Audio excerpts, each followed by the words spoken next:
Learning how to make good low poly characters inside of Blender can be really difficult. So in today's video, I'm going to be breaking down a character sent to a viewer from my Discord and going through a couple different mistakes they're making and how to fix them. Now, bear in mind, I don't mean to offend. I'm not trying to say your models suck. I'm trying to give you some decent advice and show you how I would fix or improve the characters.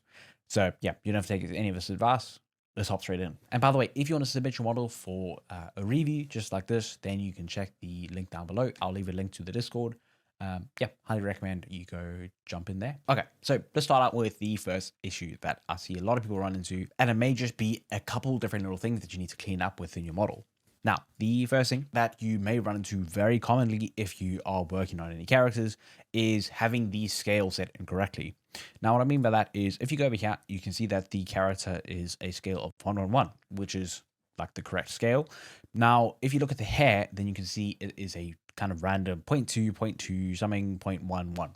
So the issue that stems from this is because of it happening is now your solidifier that you're using for your outlines are actually going to be completely different to the rest of your character and are going to be kind of applied inconsistently. So if I go Control A scale, you can see instantly the whole outline becomes a little bit thicker.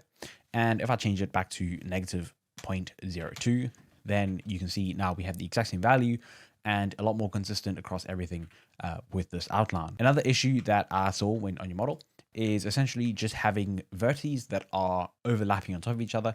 So on the solidifier, you can see we have a little bit of a bug going on over here.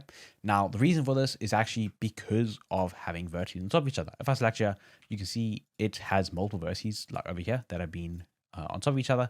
And that even looks like a gap, kind of like this. So it's quite very easy to fix. If I select everything with A, then I can go M by distance, and you see remove 20 vertices. And if I go back, now you can see it looks a bit better, but you can see it's a little bit wonky over here. And the reason for that is if I go into edit mode, you can actually see if I select everything or whatever, that you can see there's like a little extra face sitting over here. If it's a little bit darker, then that means there's another face in that whole mix. So I can just select it, go X faces. I have to do it on both sides. Okay, so there you go. Now, another issue that you may run into if you are using a mirror modifier, even if you do have clipping on, is sometimes it's not going to be mirrored perfectly. So you see over here, especially with the solidifier, it makes it a lot more obvious.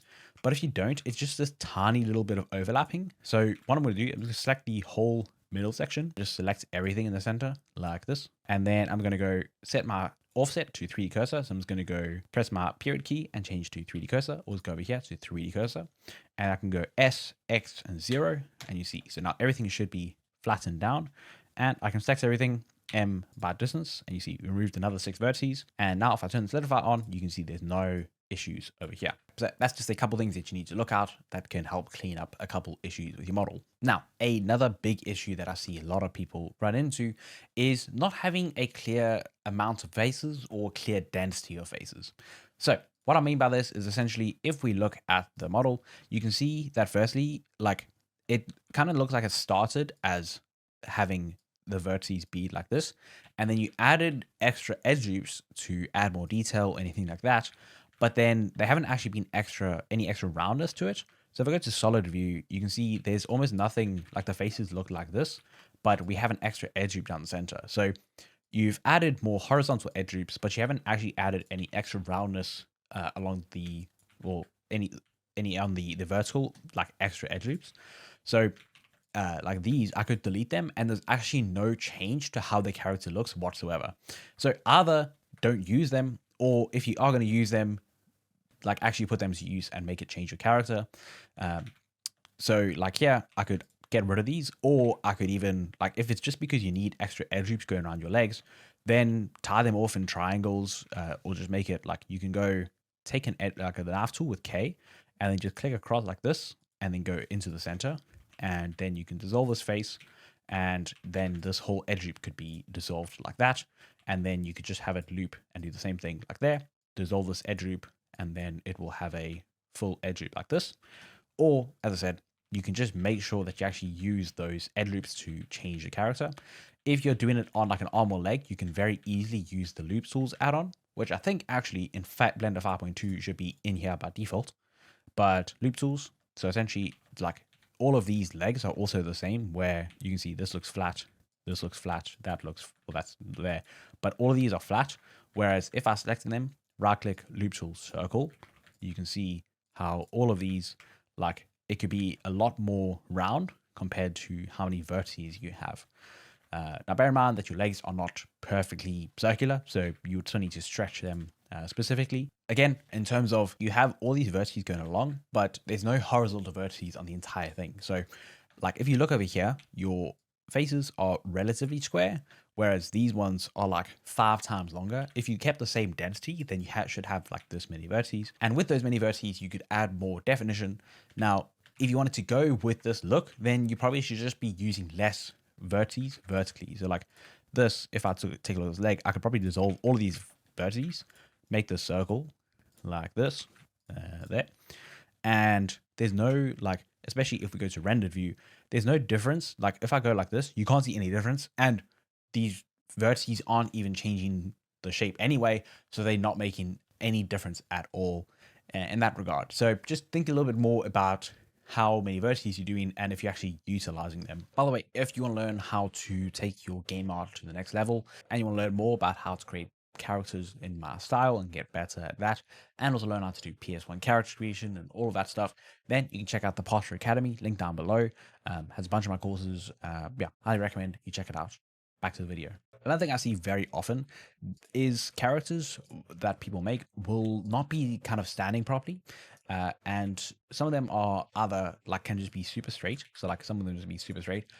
Or this won't be balanced at all. So currently you see, if I look at it from the side view, your character genuinely looks like it's going to fall over.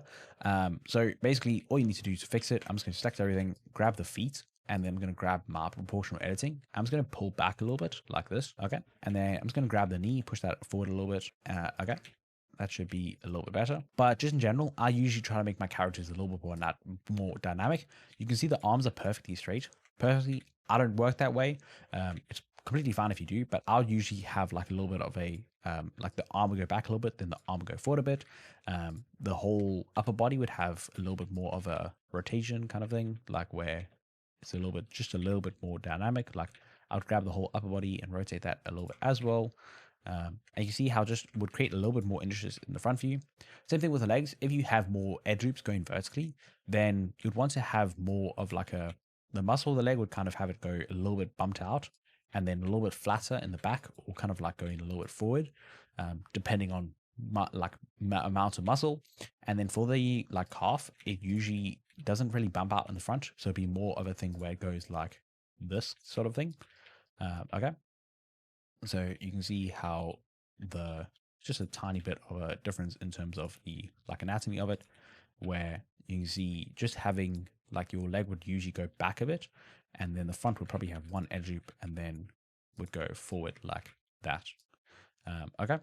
And you see how that just creates a little bit more of a dynamic look to the character from the side view. So it's not just really like super stiff, but it's also not looking like it's falling over. Okay, so that takes me on to another issue that I see some people run into, and specifically on this model, and it can be UVs. Now, I am an awful person to take any UV advice from. My UVs suck, but let me just talk a little bit about the stuff that I've seen.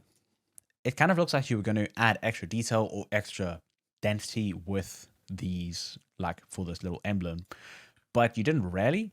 And if I was to unwrap this sort of thing, like if I take a look, unless there was a whole issue with these UVs, because like if I go press L over here, it doesn't seem to be split off like these currently are. So if you did do this whole section like this, then that would be fine. But in terms of UVs, I would say stuff like this. Firstly, the whole layout, there's a lot of I waste a lot of UV space, but even this is a little bit worse. And there is issues like here where you've applied your mirror modifier and haven't updated your UVs afterwards. Even if I just took all of this, went U and unwrap, and it is obviously another mesh in here is somewhere that is not the correct scale, I think. It's probably this collar over here. Yeah, so if I look at here, you see your collar is super tiny, and that can also stem into more issues. If I select everything and go U unwrap, you can see this right here is basic, like most, I think is probably just the collar. And the reason for that is because it's so much bigger in terms of like you've scaled something down. If I Alt S on this, this is how big Blender thinks this model is.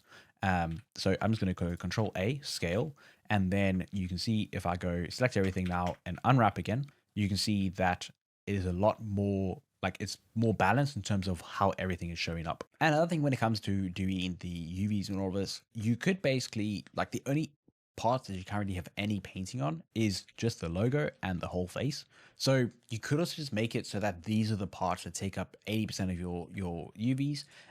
You could even mark off kind of like the section of your mesh that you want. Or the other option you could do is even go, if I go add the shader editor, is make your base mesh. So if I like mix color, it obviously again depends if you want to be sending it to a game engine, but you could do a mix color and make it your like purple, whatever, and then have your image like this, and then have the alpha of your image plug into it, or have whatever kind of other mix thing. So you have just the image of your logo. And if you do even want to have multiple UVs, you can have multiple UVs where you have like main character, and then we have like the what's it called, logo, and then just the logo has a separate UV, and then we go add a UV map and choose the logo like this, and then we have another UV map and make it main character for your image. So you can also mix like that, where you would have your specific logo just show up on that section just by doing the custom second UV stuff set up like this, just in terms of getting like enough pixel resolution, because you see this is like decently, it's like semi low res on all of it. Don't know what happened to his face, but you see how his face has a little bit like it's decently low res, and you're not actually utilizing your full image that you're doing for your texture. Like, this is the only bit that is important of your entire UV map. Like, all of this are just flat colors. Obviously this is here, so you could basically just, you could do it even with geometry. I mean, here you have like some like harsh lines almost. Like, you could do the same thing where you just cut, and then that's going to be a cleaner line. Or if you are going to paint this, make sure that you actually do have, I'm just going to select this bit with L.